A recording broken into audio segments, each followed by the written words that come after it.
Hi. Is everything over? Yeah, they're walking back to the museum. No. See what I mean? I should have dipped off. The minute she was like, okay, I think we're done. I should have been like, all right, I'm gonna head over to the processional. Because, I mean, the people that are staffing the event don't necessarily have any vested interest in actually seeing things happen, like the actual events happen. They just got to make sure everything runs smoothly. So, me missing the event, they don't care. Like, I didn't just volunteer to miss everything. That's wild. I mean, I did my part. I did a lot. I really was the only volunteer there, to be quite honest. I believe all the other volunteers probably went to the procession. And, you know, rightfully so. And then they was probably waiting for it to wrap up quickly, and then they would head back. But everything was pushed back. What? So, yeah. I think I gotta make this right. Okay. So she's heading back. I just asked her if everybody was gone. She said there's some people still there. There's drums still there. So we gonna go. All right. We gonna make it in these New Orleans streets. I got to. Always got to get the shot. Always got to get the shot. It's the number one rule. Get the shot.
Hey there. Hey. I missed it all. Yes, I missed it all. When I was a child, me and my papa used to lean up against that tree, and he would quiz me on things, and I was sweet talking out of money to go buy a candy. You see, so it has both historical significance for me, ancestral significance for me, and emotional significance for me. Okay? I want you to think about the lands and places that you traverse, okay? Have you been to your grandmother's home? Have you visited the cemetery where your people are buried? Have you gone to historic sites and felt the ancestral energy that is there, okay?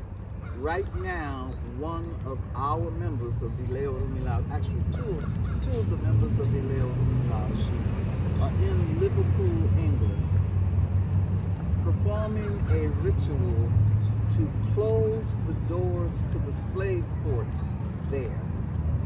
There's a place where a lot of slaves were brought into London, okay?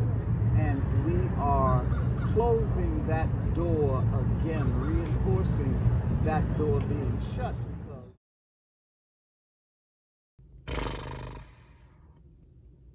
I just got back home. And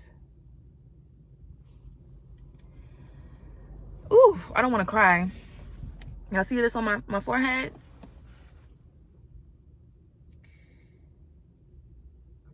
So the last thing that happened that you guys saw was I got to Congo Square. We were waiting maybe like 30 minutes, maybe 30 minutes. I honestly don't know. I'm looking at my watch like, oh, should I stay? Should I stay? And Spirit was like, stay. Spirit said to stay. So I said, all right, I'm gonna stay. Eventually, some other women come over who are also here for the festival this weekend. And they start setting up for Yeye. Now, Yeye is the author of this book, Jambalaya. Yeye Tish. She's the author of this book. And eventually they show up. Like I said, they're setting up for her to teach a class. So it's a group of women that are in her class that she's teaching, you know, spiritual traditions, Ifa, all those different types of things. Mind you, I've never met this woman, never been to any of her classes, didn't know any of these women except for Mika because I've seen her volunteering. And so they set up on one bench near this really big tree, and you guys will see the tree in the video. I wasn't fully aware of the history of Congo Square, but it is where they bought and sold slaves, lynched slaves, all those different types of things. And so we end up moving from that big tree to another bench across the way, I guess for better lighting. I'm not even sure why, but we moved to another side. I'm standing the whole time, and then eventually everyone else kind of sits down. And so Omi, she's like, you know, do you want to sit down? It was just me and her standing at that point. Everybody's sitting down. Everybody's listening to Yeye speak in the class. She's doing it virtually as well. That's why they had to set up for her. In my mind, I'm like, no, I don't really want to sit down because I'm just gonna stand here for a little bit, listen, and then I'm gonna head back to the event because, you know, who knows? Hanan may be looking for me. I literally I told y'all I was sneaking off. I snuck off and went to Congo Square. And so I'm sitting there, and Yeye is talking about her experience growing up. She's from New Orleans. She grew up in New Orleans, but she lives in the Bay Area. And then the women that are there are kind of all spread out. Even the women that are in her class virtually are in different locations, different parts of the world. So she's talking about the history there, and she begins talking about how to protect yourself, put up your, you know, spiritual shield so that, you know, if you're sensitive to different energies, different spirits, you're able to protect yourself. And she's talking, and I start to zone out a little bit. I'm looking around, and I start to feel the heavy energy in that space. I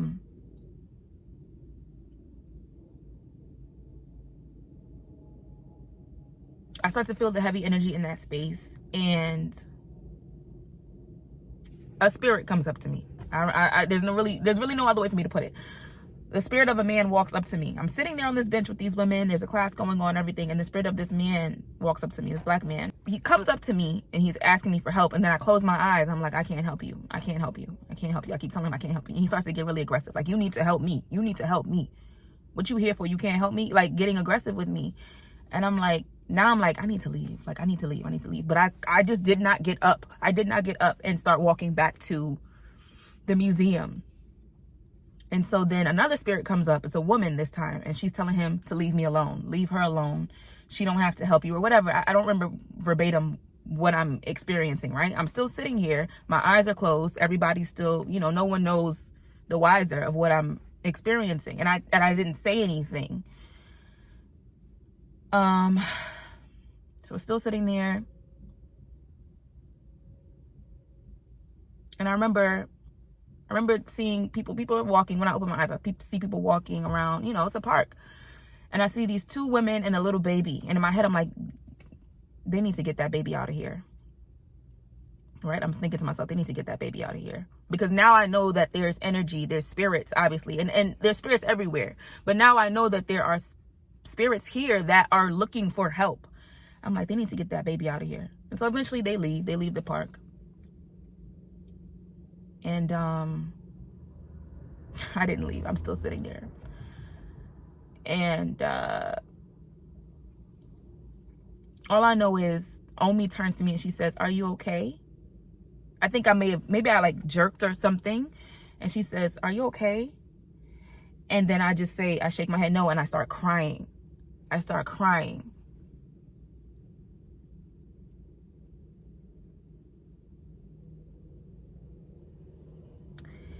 And I remember standing up with her Mika was on this side of me. It's me. It's Mika. It's me. And then it's Omi. When we stand up, I fall to the ground. Fall to the ground, and it's a wrap. I'm just getting back. It's 10:13. I've been with those women. Oh my God. And they took care of me. Like, really took care of me.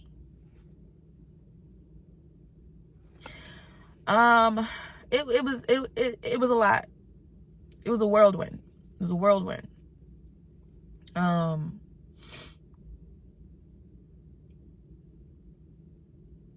The class is still going, which is crazy. Yeye is still speaking, and then she starts to see what's happening over. I'm on the ground. I'm sprawled out, right? And she starts to look over and see what's going on. And she's telling her class, she's like, you see what I'm saying? You have to be able to keep your shield up. Your shield needs to be up when you're in spaces where there's been, specifically traumatic events, things where, there's, I guess, like restless spirits. Whatever took over me was a woman.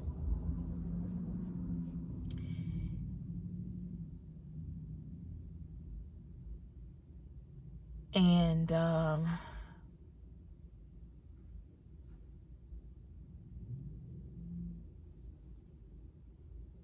her baby was taken away from her.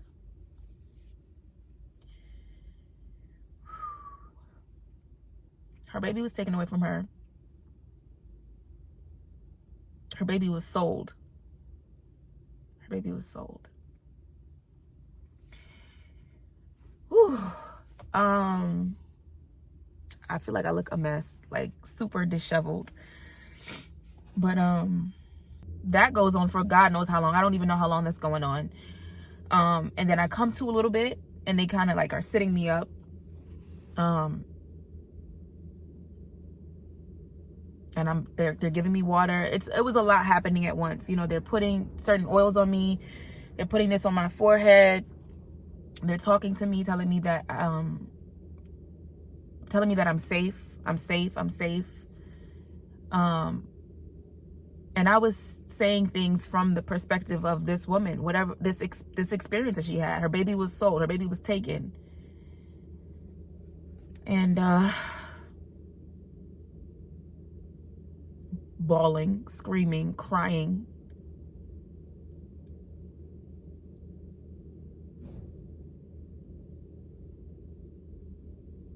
I'm sorry, I feel like this video was going to be so long. I'm trying to get to the point, but I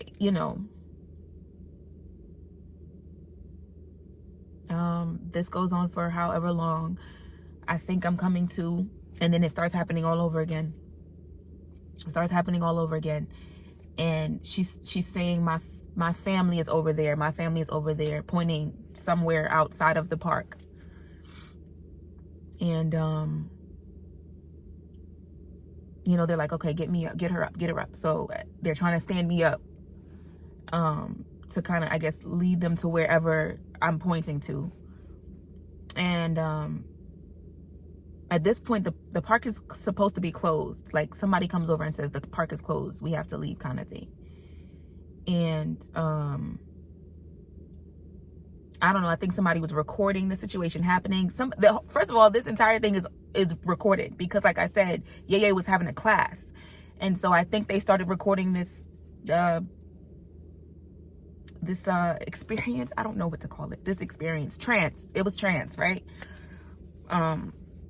That is most definitely an aspect of spirituality, specifically African spirituality, right?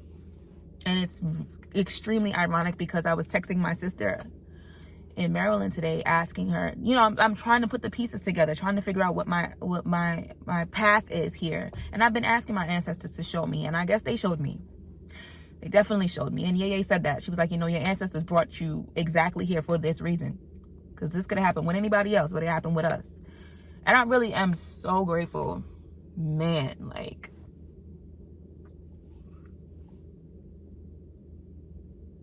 so grateful that it was with those women. Because they really rallied around me. Like, they had known me for years. I just met all these women. And they really rallied around me like they had known me for years. Oh, I'm trying not to cry, bro. So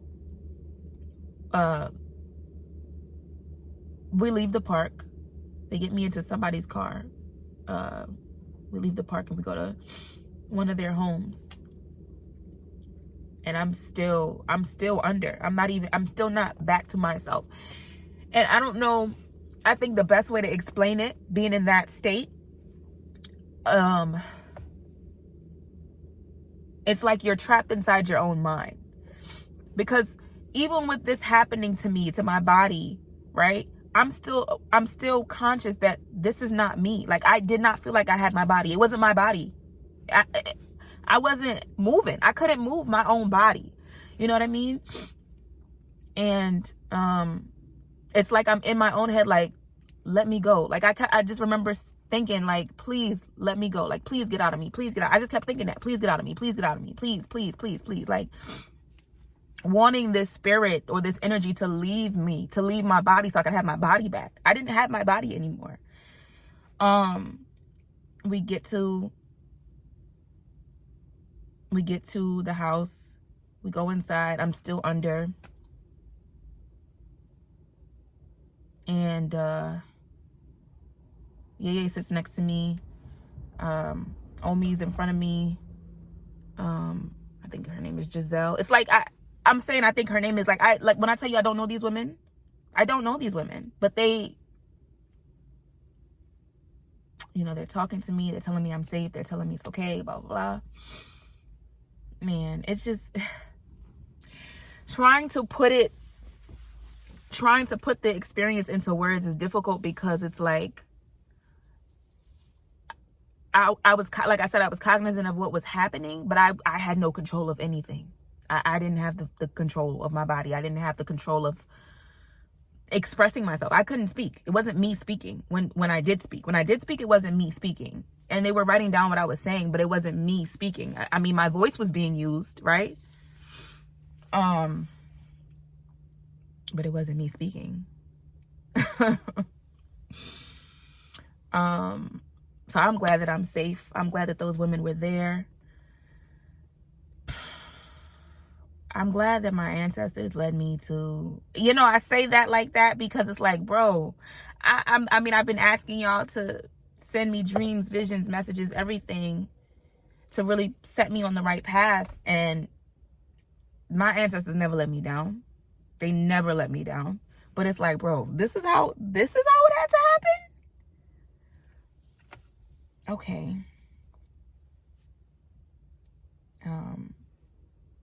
Stephanie and Mika just followed me while I drove home because they wanted to make sure that I got home safely.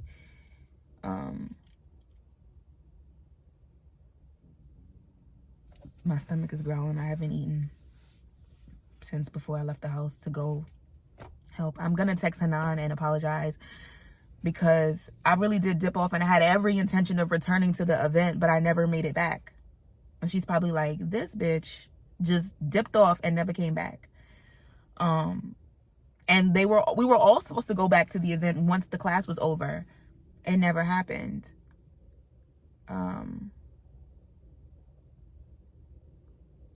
Once I finally came to, like finally was back in my body, I was crying. I was embarrassed. And I didn't say that there because I know that they wouldn't want me to feel embarrassment about the situation, but I was embarrassed because this is like, bro. So, you know, we talked for a very long time. And yeah, here I am. Yeah, made sure I got a copy of her book so I could read it. And I will be doing just that.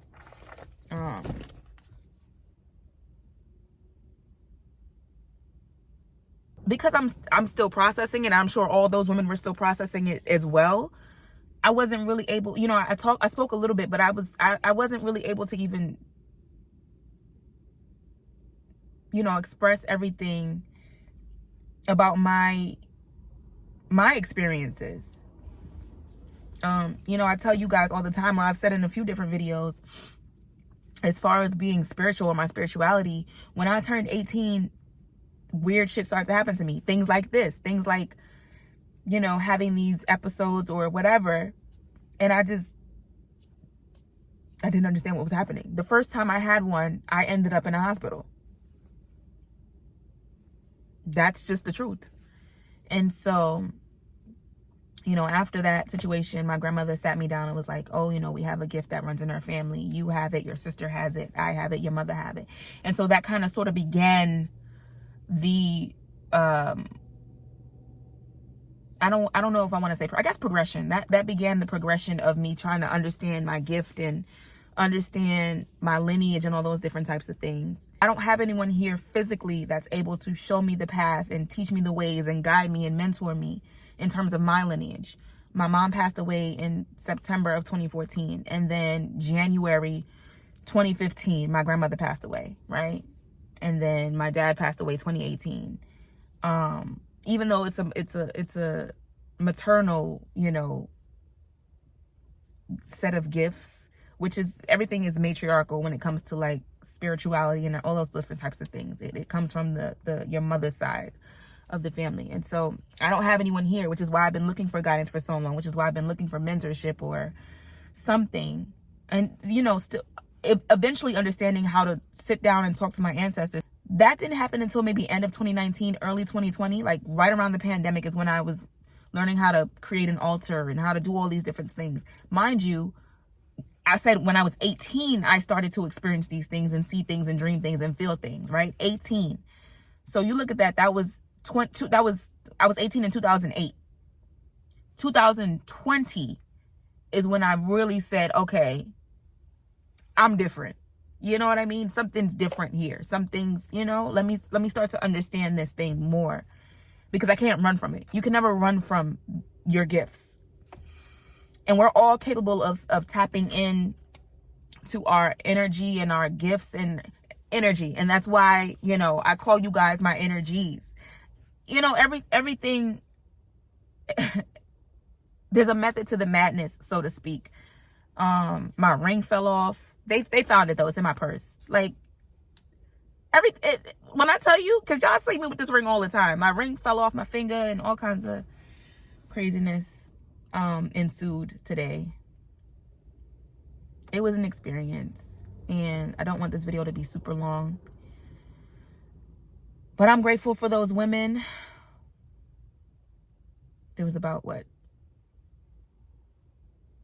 I think one of them is missing now that I think about it. There was about 7 or 8 of us.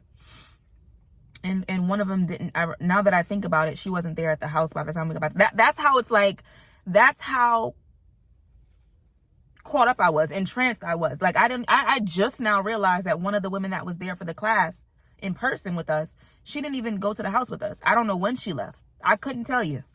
No idea. It was probably too much for her. And I completely understand. You know, you sitting out here trying to have a class or whatever. And yes, it's a spiritual space. And yes, it's a spiritual festival. But you don't expect that to happen. So, I mean, she probably was like, I'm out. Like, y'all got that. I don't blame her. But yeah, I appreciate. I just thought about that. She was not at the house. I don't even know her name.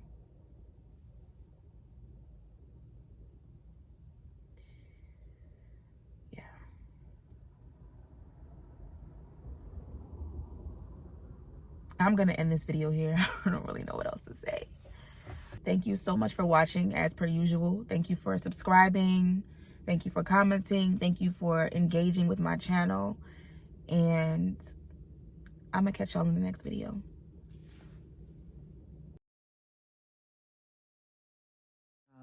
I noticed once I got in the house last night that my nose ring had come out. My stud had come out of my nose. I have like a bruise on the back of my shoulder right here, and both my knees are scraped up. Like, one is the left knee is worse than the right knee. I'm gonna show y'all. Like, but both of my knees are scraped up from yesterday. Very sore. Like my side is sore too. My back is sore. You know, after sitting in the car for a while and kind of just collecting myself and processing everything, before I came upstairs last night, I heard my grandmother's voice. And she was like, you get to fling-ins. And so she used to say that, just kind of, basically you get to fling-ins or you get to fling, whatever. It's like you got thrown around, you got tossed around. Specifically, physically and spiritually, I had been tossed around yesterday, right? Like literally my body hit the floor and everything was happening all at once. And then spiritually, that wasn't me. So it's like, I really did get a flinging. I was flung. I flang. I mean, I can laugh about it now, kind of, sort of, but still, it's like, bro, that was insane. I just needed time to like decompress and be by myself and like not, yeah, no. So I was like, I'm not going into that job today. I don't even have the strength to deal with all of that. I'm a little bit brighter today. Last night, I realized I ended my video because I rewatched it and I was like, I ended my video super sad. But yeah, I'm a little bit brighter today. I'm going to go outside and get some sun. And I will catch y'all in the next video. Thank you so much for watching.